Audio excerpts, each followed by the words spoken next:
So Krieg Week, you guys asked for it, so I'm going to deliver. I did a review of this box set for last Saturday's video showing you what you get inside of it and some of the extra bits and pieces. And I asked you guys if you're interested in seeing a series where I just kind of bash out the videos for this box set kind of one after the other in just a 1 week span. I'm going to call it Krieg Week. And I asked you guys if that was something you were interested in, and lots of people commented suggesting that that is a good idea and they would like to see it. So that's what you're going to get. So obviously we skipped Monday. We didn't skip Monday, but Tuesday's video took Monday and Tuesday to produce. And that is the artillery piece, which is this beautiful piece here. This may be my favorite thing inside the box set. Maybe. It's just so cool. A whole battery of these across the tabletop would put a big smile on my face. Now, what I will say to you is, whereas the rest of the videos for this week will definitely be tutorials, they are there to show you guys how you can build and paint these miniatures. I'm not sure I'm comfortable calling this thing a tutorial. It was definitely a difficult project to film and organize and structure in a way to give you guys a cohesive thing to follow, a guide to follow along with. But maybe I'm wrong. I'm going to piece the video together now, obviously after I do this intro, figure out whether or not I can make it work or not. So by the end of this video, maybe I'll have a different opinion, but I guess we shall see. But by the end of this video, I will show you this going from gray plastic to fully painted, with all options being available, fully painted and interchangeable, so you can put together whichever one of these guys that you want. So if that excites you, then stick around and enjoy the video. Before I get into it though, I just want to say a huge thank you to all of my active patrons and everyone out there that supports Mediocre Hobbies on a day-to-day basis. From the bottom of my heart, I literally could not do this without you, so thank you. If you want to check it out yourself, it's linked down in the description below. That's the Patreon. You get access to private Discord server and an extra video every single week just for you guys. So for instance, in Krieg Week, you're probably going to get the engineers painted up just for you guys in your own unique video. So you want to check that out, like I said, linked down below. Okay, let's dive in and work on this artillery piece.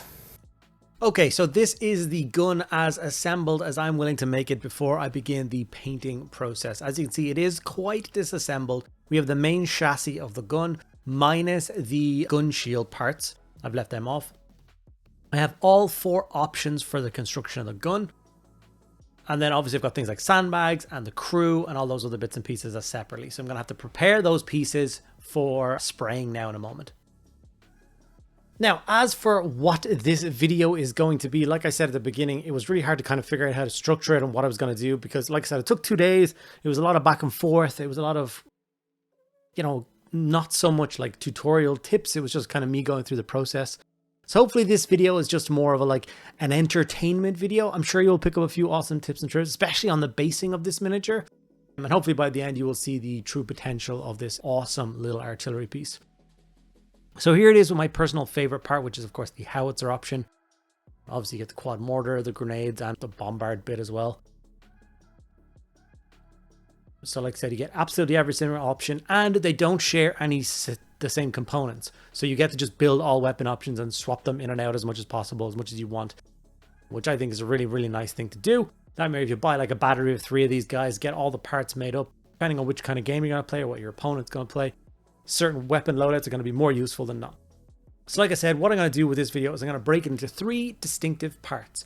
Number 1, I'm going to show you guys how I make the awesome trench base for it. Number 2, I'm very quickly going to blast through the crew. It's not really going to be a tutorial. It's going to be really just kind of blast through because I've done the Krieg infantry a million times before. And the last part is going to be the actual gun itself, and then it all put together at the end to make, the awesome piece. So the first thing we are doing is we are going to be building these awesome trench bases. And obviously trench bases are a hot topic these days. I've done videos on trench bases before showing this technique, but it was a long time ago, so maybe you guys have missed it. Step 1 is getting things like coffee stirrers, not lollipop sticks. Lollipop sticks are far too thick to be used as like boards in the 41st millennium for anything 28mm scale. Coffee stirrers are perfect, but they're a little too wide. So I clip them down the middle and I break them apart into smaller planks. I then super glue them into position across an entire base like this, going over the edge with every single one, and then cutting it back. Originally, when I started doing trench base, I was trying to do like shorter boards that fit inside the base and stuff, and I never found that that's looked particularly good. I find that if you do this, it makes it look like it's one trench system and it kind of keeps going left and right of the gun itself, and I think that's really cool. So with it looking all nice and neat, we're going to measure where things are supposed to go. The gun, the sandbags. I decided to glue the sandbags into position Because obviously when we put the texture paste and stuff on, we want them to blend. We don't want sandbags trying to sit on top of mud and dirt. I don't think it'll look very nice. I won't think it'll blend into the surroundings very well. So I'm going to do it at this stage. I'm going to get those pieces glued in. Now, before I continue with the base, I need to get it sprayed. So I'm going to get everything sprayed right now. Most of the things is just going to be sprayed black. And then a few bits of pieces are going to get sprayed black and then grey sear, like the base. This will give us a beautiful starting point for adding the texture paste. The texture paste I'm going to use is Dark Earth from AK. And all I'm going to do is feed this in between all of those slats. Now, on a big base like this, it does take a little bit of time. You're talking, 5-10 minutes to get this done. It can seem a little bit tedious, but when you're doing like squads and you're doing like 28mm models, much smaller bases, it only takes a couple seconds to do on each guy. One of the most important things to do is, like I said, force it in between all the lats. It doesn't matter if you go over on top of the planks, because I just come in with one of these, the texture tools from Games Workshop, any kind of flat trowel, and I scrape along the boards again to remove some of the mud from the boards. So it's basically like re-reveal, some like excavating the boards, if you will. So when all of it is in place, it should look something like this. It's built up a little bit more around the sandbags and stuff to help it blend, but that's totally okay. Now, once the texture paste is 100% dry, we are going to go in with wildwood, and wildwood is going to be used to paint on the planks. Now, it doesn't matter how much of the planks have been covered by mud already or how much is still exposed and still grey. It does not matter. This color is perfect. I'm sure everybody has seen it at some stage. If you've ever seen a piece of wood left in the mud, it turns that kind of black rotten color. This is the exact tone. It looks so perfect for that. And I just love that I stumbled across this years ago and I've continued to use it ever since. With all the wildwood dry, we're going to throw Agaros Dunes across the sandbags. Very quick and easy. And then we're ready to start dry brushing up the base. Now, every single thing, I don't do this technique for basic infantry. So my basic Krieg infantry have normal bases, just the mud. Everything else in my army has these trench bases, so I've done quite a lot of them. You do a 2-stage dry brush now, starting with Rise of Rust. You're going to go in both directions because you want to get in between on the mud. And of course, you want to get all of the planks as well highlighted. So it is going to be kind of up and down and left and right in order to get the kind of desired effect with the Rise of Rust. Now, once again, I've been asked a million times why I would use Rise of Rust on bases. Does it make the thing look really orange? No, I think it looks like really cool old mud. Some that might have a lot of oxidization in it, trench systems, lots of discarded equipment, artillery, all that kind of stuff. And I think it looks really cool. After that, we're going to grab some Screaming Skull and we're going to dry brush this very lightly over the base.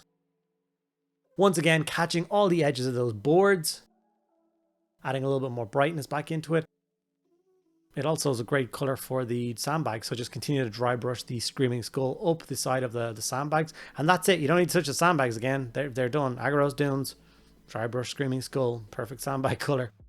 And for the last step we're going to do for the bases, we are going to add a very nice clean coat of black around the rims, and that's it. That's the base done. You will see it reappear at the end of the video with the gun on top of it, I promise you. Now, with the infantry, this is step 2 of the video, painting the infantry. I'm not going to go into huge detail with this because I have shown you guys how to paint Krieg infantry about 9,000 times on this channel. In fact, I did a whole new video last week showing you 3 distinctive schemes. The first one of those schemes on that video is this exact scheme. So if you want to follow this video along, you want to paint the crew exactly like I've done in this video, I will link that video as well so you can go check it out and learn exactly how I painted them. The only things that are slightly different is some of the equipment they're holding. This guy's a nice little red toolbox. This guy's binoculars. There's some screwdrivers and tools and stuff on the back of one of their backpacks. Use your imagination, pick the colors you want to use for those and get them blocked in. There is 3 distinct crew to be done with. And one of the really cool things as well, I've said this before, is obviously there's a bunch of different options for the arm. So if you have a specific gun you want to use, you can like have a guy holding the correct shell for that, which is cool. But I like they've given you the option to have 3 very generic crew guys. One guy holding a toolbox, one guy pointing, and one guy firing the cannon. Which means that if you swap out the guns, the crew, it doesn't matter. Do you know what I mean? It's like if you had a guy holding a giant howitzer shell, and then you had the big grenade launcher one on top, that might look a little bit weird. So, but yeah, they've done a really good job. I'm really pleased with this. Okay, I do a very quick bit of airbrushing to get the gun started. It's just... the reason I'm using an airbrush is because it's the same way I start all of my tanks and stuff, and I want it to blend really nicely with the rest of my Krieg force. You can, of course, use a brush. paint in the fang or do a Space Wolf's Great Contrast over all these bits. This bit is why the airbrushing is really important though, these gun shields, because every gun shield and every dozer blade I have for my Krieg has chevrons across it. So I'm going to do that for this as well, so it blends in with the rest of my artillery pieces. I actually plan on doing a big gun video for Krieg, showing you all the different artillery pieces in a Krieg army, all painted up, and how they work and why they exist and all that kind of stuff. I think it'd be really cool, kind of like lore video and showcase video of the different types you can get. So as you've seen, I sprayed Corvus black over the top of them to get a nice, neat, highlighted black on the panel first. Then I taped them off, and then I'm going to go in and do the yellows. Now the yellow, for me, to get the really nice yellow tones, I actually do inks. I do one coat of pure white. You don't have to get it like completely pure, like pearlescent. A little smoky white coat will do the job really nicely. Like this is fine. You can see the black is still showing through. Doesn't matter. Like I said, this isn't an Eldar tank. This is a gun shield on an artillery emplacement. And then I use the Indian ink, which is so beautiful out of the airbrush, over the top of that. Once I've given these guys enough time to dry, I always struggle to leave them enough time to dry because I'm so excited for that moment of like peeling satisfaction to see whether we've gotten the chevrons looking good, whether it's going to match, whether it's going to suit, and all those other good things in between. It's always very satisfying to do though, especially when you can keep it in frame in the camera. But here's one gun shield, here's the second gun shield. And obviously the Krieg army can be quite dull. They talk about it in the Varax series. They're always really dull colors, drabs, greens and browns and stuff like that. To have this like little bit of extra color explode onto vehicles and bigger models is really cool. And that's what I've used these chevrons for. Okay, time for one of the boring steps, which is lead belcher, and spend some time picking out all the individual rivets and handles, the wheels, any bits on this that you think need to be broken up, like the, what do you call those things at the back for stabilizing the platform? I don't know what they're called actually. The middle of the barrel is going to get done in silver. So like I said, this took about half an hour, honestly, to go around finding all the individual parts, especially since how we are doing all four of the guns. If you know from the beginning that you want to have the howitzer, for instance, and you don't need to paint the other three types, this is going to get a lot quicker. But for the purpose of this video, I'm going to paint them all.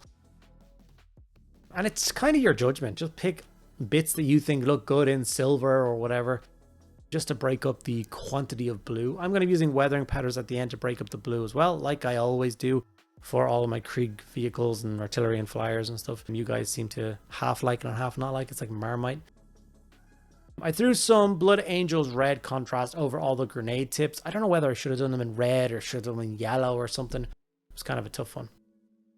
Okay, after the metallics was all dry, I went in with Seraphim Sepia and I put a shade over, once again, all of the metallic parts of the artillery piece. Every single bit you wanted to make it look a little bit dirtier, a little bit more weathered. We are going to do a light dry brush of silver across all of these parts now. Just add chipping and catch all those edges and act as a nice little highlight. But before we do that, we are going to do one of my favorite steps, which is of course adding the beautiful transfers. This is the new Krieg transfer sheet that comes with this box set. I'm in love with it. I need about 1,000 more. And I'm just going to put some Krieg transfers in key locations. Obviously I'm going to put the beautiful Krieg symbol on the gun shield. That's a great thing about these gun shields. They're a beautiful place to put transfers. And I took that to heart and I put a bunch of transfers on these. I think 1 or 2 on the actual chassis or whatever you want to call it that the artillery piece gets set into, the frame. So this is the dry brush stage now. So like I said, a lot of the details are still quite blue. The gun still looks rather dull.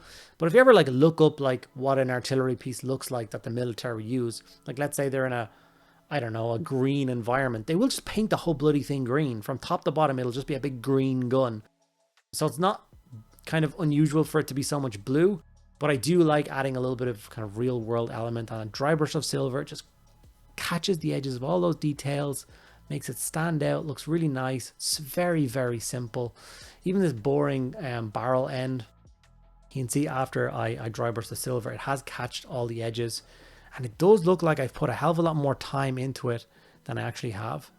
Obviously doing the same thing. I'm going to keep calling it the chassis. If any artillery heads out there know what the carriage, the artillery carriage, I don't know, is dry brushing in silver. Now there's lots of wooden panels and stuff existing on this, all the boards they stand on in the middle. Even the wheel covers are kind of wooden, I think, I don't know. So I'm going to be doing those with wildwood in a moment, but the footage didn't really work out, so it's not there. So you will just see those parts be covered in wildwood in a moment. Don't worry about it. When I'm doing the dry brush of silver on the gun shields, I'm obviously taking my time and being a little bit more careful. When it's fully dry, I did go in with another black contrast paint and I tidied up the edges of the gun shield, making it look neat and tidy. So keep the hazard stripes looking really pristine. You can see how much those colored bits just like pop off the gun and they look really, really good. Okay, now for the messiest stage. I've put a new cutting mat down. This is one that I can get kind of manky and dirty and stuff like that. And then obviously I've put gloves on. The reason I've got these places now is because I'm pulling in the pigments. I use a lot of pigments when I'm doing my Krieg army. None of these guys should be clean. Nothing about the army should be clean. They are trench warfare specialists. And specifically, they are artillery regiments. They are firing off round after round. The amount of like debris and dust that flies up into the atmosphere when these guys fire off barrages means they're going to come crashing back down and settling on top of tanks, which means they're going to break up this pristine look with the weathering powder. I'm going to add the weathering powder to everything, the base, all the weapon systems, the whole chassis everywhere, and I'm going to spray it with a matte varnish just to hold it all in place.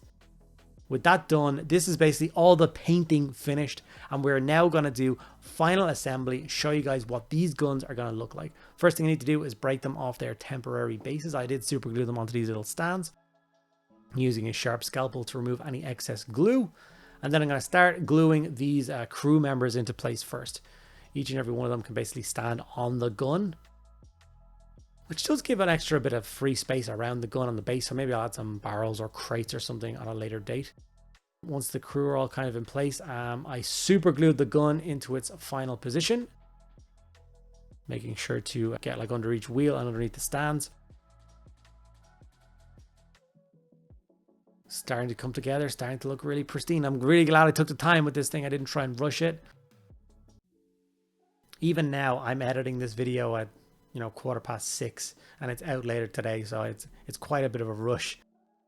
Okay, all three crew members are in position, all the glue is dry, and now it's time to introduce some of the different weapon options to put on. So the reason I built it is for this. This is my primary choice, the like howitzer option.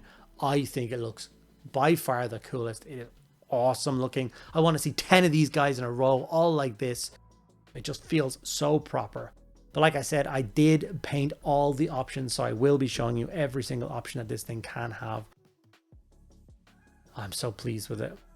What do you guys think of these chevrons on the gun shield? Do you think that was a nice addition? Do you think it's a bit gaudy? Do you think it looks a bit strange? Here is the kind of not mortar option, the Medusa option, if you will. Here is the quad mortar option, which looks pretty cool as well. And then my least favorite, but still kind of cool, is the grenades option. It's kind of cool. It's just not for me. Like, I genuinely take options in my army based on looks, and this doesn't look very aggressive to me or very Kriegian. So, although I've done this for the video, I haven't put a lot of time into it because I genuinely don't want it. Like I said, I'm going to go back to the howitzer option, which is where it's going to sit on my shelf in this configuration for all time. It's probably how I'm going to play it all the time. I'm just really pleased with it. Like I said, I cannot wait to get 2 more of these guys, spend an inordinate amount of time getting them up to this standard, and having a full battery of 3 of these beasts done and dusted and ready to field alongside the rest of my artillery, which by the way is quite a lot of artillery at this point, and play a proper artillery siege regiment for the Krieg. Hopefully you guys enjoyed this couple of still images to give you guys an example of what it might look like on an actual tabletop. Hope you're looking forward to the rest of Krieg week. Please be brutally honest in the comments what you think of this video and how you think it came together. Okay guys, and there we have it. Hopefully you guys enjoyed that video. Hopefully it came out to something that was interesting to watch. Hopefully I made it something cohesive. we can only hope. Let me know what you thought about the video in the comments below. Did you learn anything from it, or was it just a fun little video to watch along with? If you did enjoy the video, make sure you give it a like as ask me a question you want in the comments below, and make sure you subscribe. Those 3 things cost you absolutely nothing, but make a huge deal to us creators. It basically counts to how many people get to see our videos. It pushes it out more the more you engage. So do it. All right, guys, I hope you enjoyed it, and hopefully you're looking forward to the rest of the videos for Krieg Week. The next one will be out tomorrow. Bye-bye.